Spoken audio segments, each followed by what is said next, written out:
شمس الشموس رسول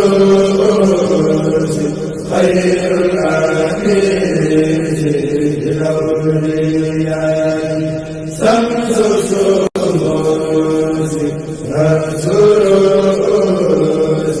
خير الأنيس الأولياء شمس الشموس رسول.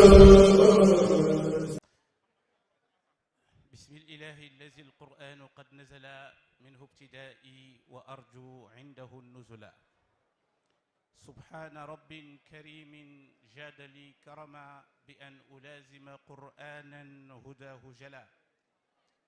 من كان لله كان الله جل له ومن توسل بالماحي له قبلا. الله صلي بتسليم بلا عدد عليه بالآل والأصحاب والفضلاء. Si vous me le permettez, je vais raccourcir les civilités. Je salue l'assistance, Son Excellence Monsieur l'Ambassadeur, Monsieur le Consul, Serigne Murtada, et je terminerai par Serigne Makiyu Faye, tout simplement parce que normalement c'est lui qui devait prendre la parole, mais il a préféré que je prends la parole avant lui. C'est important parce qu'il met en avant le message de Cheikh Ahmadou Bamba. Jërëjëf Serigne Makiyu. Voilà, chers frères, chères sœurs, sans plus tarder,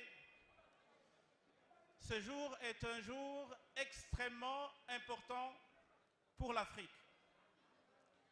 Je vais faire une brève présentation de l'exil de Cheikh Ahmadou Bamba. L'homme qui a quitté sa demeure min darihi lati tud'a bi Mbacké Bari. C'est là où le cheikh est sorti pour devenir aujourd'hui ce qu'il est, un homme exceptionnel, un homme hautement spirituel. Il est sorti de chez lui kharajtu yawma as-sabti thamina ashar li khidmati al-mukhtari fi shahri safar. waaw sama bokki jullit yi sama bokki taalibey murid yi ñun ñëpp a war a maase ànd déglu ndax kii di wax am na suñuy bokk ivoirien lañu te ñoo war a déglu lii ñuy wax kon ma ñaan ku fi nekk te yaakaar Sëñ Touba ñëpp ànd ak dal ñëpp ànd ak déglu. Merci. Je disais que le cheikh est sorti de chez lui et il savait qu'il va marquer l'histoire. Il savait que son voyage, que ce périple aura dans les annales de l'histoire un impact. Et c'est ce qu'on est en train de vivre aujourd'hui. Il a dit, lorsqu'il était dans le bateau, Allamani ar-Rahmanu fi safina bi annani khadimu zil Medina. Il était sûr qu'il était dans une mission sacrée, c'est-à-dire être au service de l'islam, être au service du prophète Mohammed alayhi salatu wa salam. En Guinée, il dit Barra'ani Allahu lada Conakry min kulli janibin ila al-manakiri. Et arrivé ici en Côte d'Ivoire, le cheikh dit Azhaba anni Allahu fi Karambasa qablu mubarizi wa anni khalbasa. Le cheikh marque cette étape. Et l'imam tout à l'heure, l'imam Dramé l'a bien dit, que le cheikh, non seulement c'est une bénédiction pour la Côte d'Ivoire, mais c'est une bénédiction pour l'Afrique et pour le monde. Le cheikh l'avait déjà écrit. Il a dit Likun bikun sarmada waj'al masiriya za jawf al-fara lil wara misl al-maharini. Allah exalté soit-il par le kun amruhu iza arada shay'an an yaqula lahu kun fayakun. Donc avec ce kun fait de ce voyage, une chasse giboyeuse pour l'humanité. Donc le cheikh œuvrait pour l'humanité. Et ça c'est important. Et il le dit également, Da'ani Rahim inda Daoumé lahu bima aghna ani tasawumi. Donc il parle de Daoumé, c'est-à-dire le Bénin. Et puis il va parler du Gabon. Il va dire Yassar lil muna lada limberwali man qadali ma ghaba an kulli wali. Et donc ça c'est important. C'est extrêmement important de marquer cette étape. Mais pourquoi je suis venu aujourd'hui? J'aimerais vous parler d'un homme qui a libéré l'Afrique spirituellement. Et quelque temps plus tard, nous allons nous libérer, nous les Africains. Il y a un penseur qui s'appelle Malik ibn Nabi, qui avait dit, si on est colonisé, c'est parce qu'on est colonisable. Et le cheikh, c'est ce qu'il a compris. Et c'est pour cela qu'il est venu pour nous libérer. Et le cheikh, ce qui est extraordinaire, 2 minutes s'il vous plaît. Ce qui est extraordinaire, c'est que le cheikh, il a très tôt compris que l'Africain a besoin de se libérer spirituellement. Je ne sais pas qui parmi les Africains, mais avec tous ces ismes-là, aujourd'hui, le Sénégal, l'Afrique, Touba nous a apporté une idéologie qui peut libérer l'Afrique aujourd'hui. Parce que le cheikh, il l'a dit lui-même,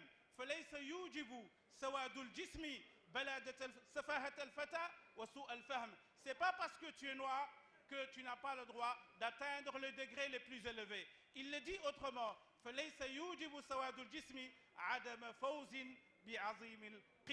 Et donc c'est important de connaître ce message-là, le message de Cheikh Ahmadou Bamba, qui est venu pour libérer l'Afrique, mais qui est venu pour libérer l'humanité tout entière.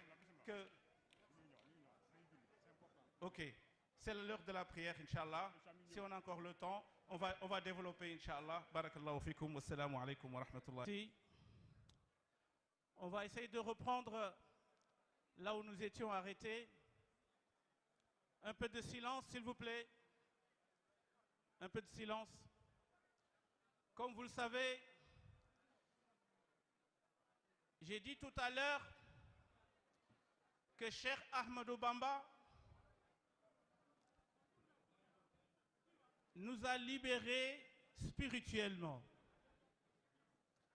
Et les mourides du Sénégal que vous voyez ici aujourd'hui sont des hommes libérés spirituellement. Leur guide spirituel est un Africain, est un homme qui a la peau noire. Ce n'est pas une question de race ni de couleur, mais c'est une question qui relève d'une doctrine endogène pour propulser l'Afrique, mais aussi pour propulser l'homme africain à travers sa pensée, à travers ses écrits. Nous savons qu'un grand homme, un Africain qui s'appelle Adem Kodjo, qui était le secrétaire général de l'OIA, avait dit, et j'aimerais que vous me prêtez l'oreille s'il vous plaît, car il a dit une chose très importante. Il a dit, l'Afrique n'aura rien à envier aux autres continents tant qu'elle se basera sur l'idéologie d'un homme telle que celle de Cheikh Ahmadou Bamba. On n'a pas besoin de l'Occident ni de l'Orient. Un homme qui sort du Bawal, un homme simple, avec un boubou blanc, avec des chaussures simples et modestes, et qui dit une chose extraordinaire. Et il le dit dans son périple, dans ce voyage spirituel. Parce que dans le soufisme, il y a un homme qui s'appelle Ouaïs ibn Amir al-Qarni, ou al-Qarni. Ouais, c'est l'homme qui a connu le prophète alayhi salatu wassalam sans le rencontrer physiquement. Il a eu un contact direct avec le prophète alayhi salatu wassalam.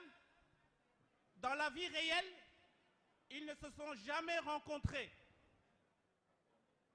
C'est ce que le cheikh a fait. C'est la même chose. C'est le processus emprunté par le cheikh. Le cheikh a dit يقود بالظاهر والباطن من أطاعه لله في كل زمن. Le prophète alayhi salatu wassalam guide, mais à tout temps, à tout lieu, c'est lui qui cherche à être guidé. Et donc, ce qui veut dire que le cheikh, il s'est défait. Il a créé une rupture avec les cheikhs de son temps. Et c'est ça la vraie libération. Il s'est départi des cheikhs de son temps, et même ceux qui étaient avant lui, pour dire que je n'ai plus d'intercédeur, c'est quelqu'un qui va intercéder, un intercesseur, quelqu'un qui va intercéder entre moi et Dieu. C'est pour cela que lorsqu'il dit Dallani Allahu ala Allah, Dieu m'a orienté et m'a guidé vers lui. Waqadani Muhammadun lis-Samad, et c'est le prophète qui m'a guidé vers Dieu. C'est ça, le fait de se libérer. Et nous savons également que pour cette libération aujourd'hui s'effectue comme il se doit, nous devons apprendre et savoir comment le mouridisme est né. Le mouridisme est né dans un contexte hostile. Et le cheikh a construit avec quelques poignées de personnes, quelques personnes comptées avec les doigts. Et il a su créer une voie spirituelle qui s'est libérée de toutes les autres voies spirituelles. Et hier, j'ai mis l'accent sur Cheikh Ibrahim Fall, que beaucoup de gens d'ailleurs ignorent. Car cet homme symbolise la khidma, ce qu'on appelle le sémigne et le mat. C'est-à-dire, c'est lui qui s'est donné corps et âme pour le travail et pour être au service de l'humanité. Et c'est ça la khidma. La khidma que le mouridisme propose aujourd'hui au monde entier. Il faut se libérer.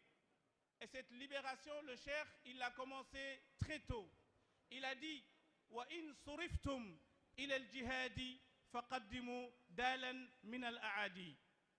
Si on vous demande de prendre les armes pour combattre, il faut passer par les priorités d'abord. C'est quoi les priorités pour lui? C'était de se libérer individuellement. Et cela correspond avec le Coran. Le Coran dit Inna Allah la yughayyiru ma bi qawmin hatta yughayyiru ma bi anfusihim. Et c'est cette libération-là, cette libération que le cheikh a effectuée. Et ça, c'est extrêmement important. Car au moment où le soufi, l'homme soufi, connu comment? Si vous scrutez les ouvrages, soit Al-Risala, l'imam al-Qushayri, ou Qut al-Qulub, l'Abi Talib al-Makki, la nourriture des cœurs, ou la Risala, l'épître, ou les livres d'Al-Kalabazi, Al-Ta'arruf, ou tous les livres que vous connaissez, la Taif al-Minan de l'imam Sha'rani, si vous scrutez tous ces ouvrages-là, vous allez voir que le soufi, c'est un homme déconnecté de la réalité. C'est quelqu'un qui se donne ou qui s'est consacré exclusivement à Dieu. Il s'est détourné des vanités et tout ce qui est matériel de ce bas monde. C'était ça le soufisme, c'était ça l'idée qu'on avait du soufisme. Et le cheikh nous a dit, on peut être un soufi, on peut être un homme spirituel, mais inséré dans la société. C'est-à-dire vivre avec la société, pas en dehors de la société, pas se déconnecter et faire un déni de la réalité. Et c'est pour cela que j'appelle le soufisme de Cheikh Ahmadou Bamba que c'est un soufisme d'action. Un soufisme qui agit. Et si aujourd'hui vous allez à Dakar, je ne parle même pas de Touba. Hier, Serigne Makiyou, hier, le monsieur, un imam qui est ici, je ne le vois pas, il est juste là derrière, il m'a dit, fais en sorte que je puisse aller à Dakar. Il ne m'a même pas dit Touba. Il est là, je parle sous son contrôle. Il m'a dit, j'aimerais aller à Dakar pour voir la mosquée de Dakar, construite dans la vie réelle et dans l'au-delà. Ce n'est pas seulement la recherche de l'au-delà, mais il faut une réussite ici-bas et une réussite dans l'au-delà. Et ça, c'est important.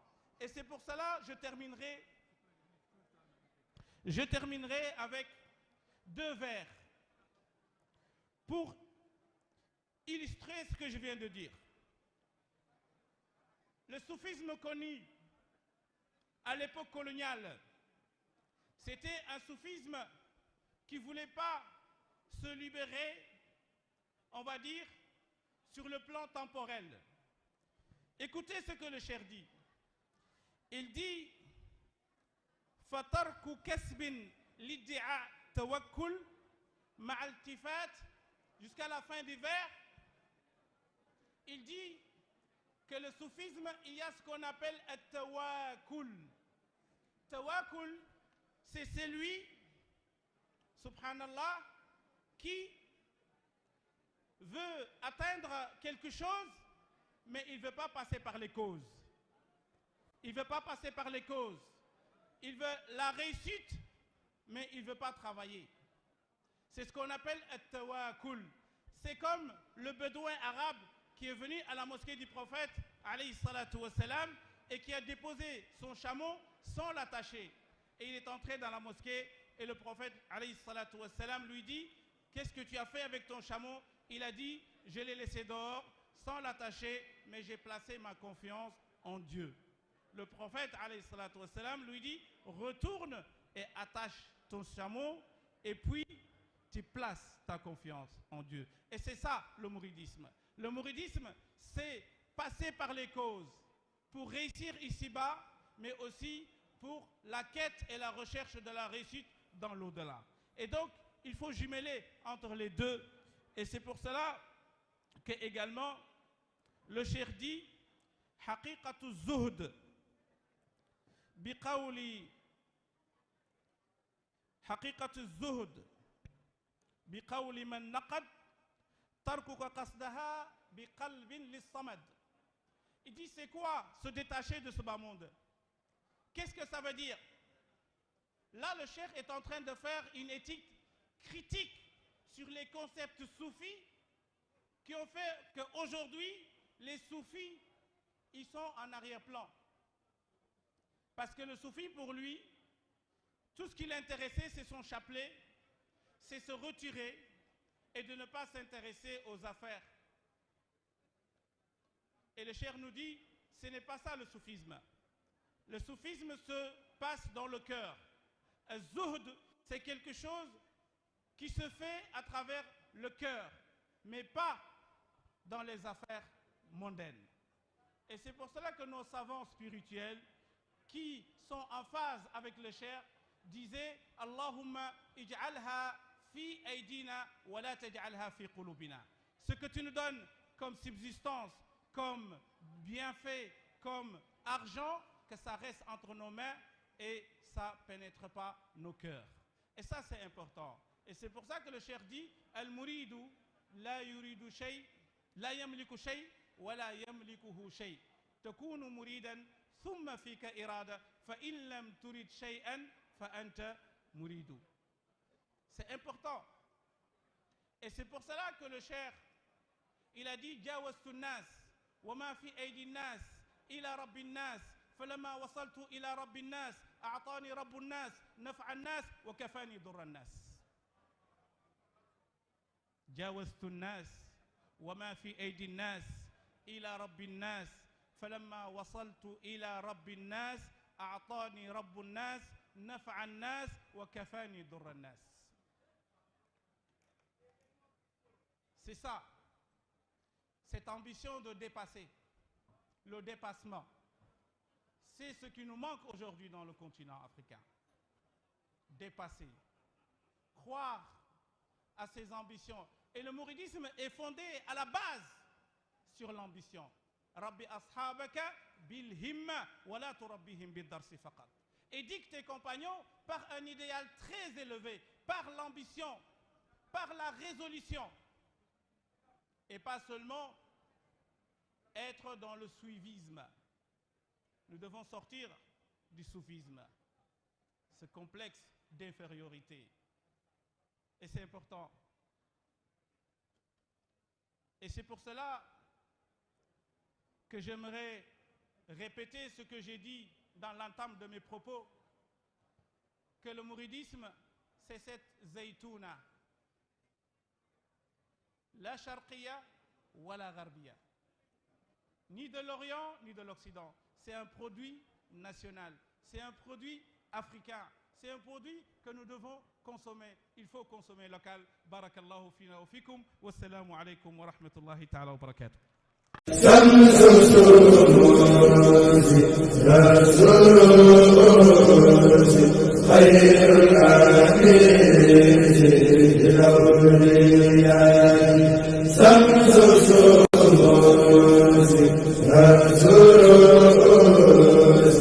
خير الآخرين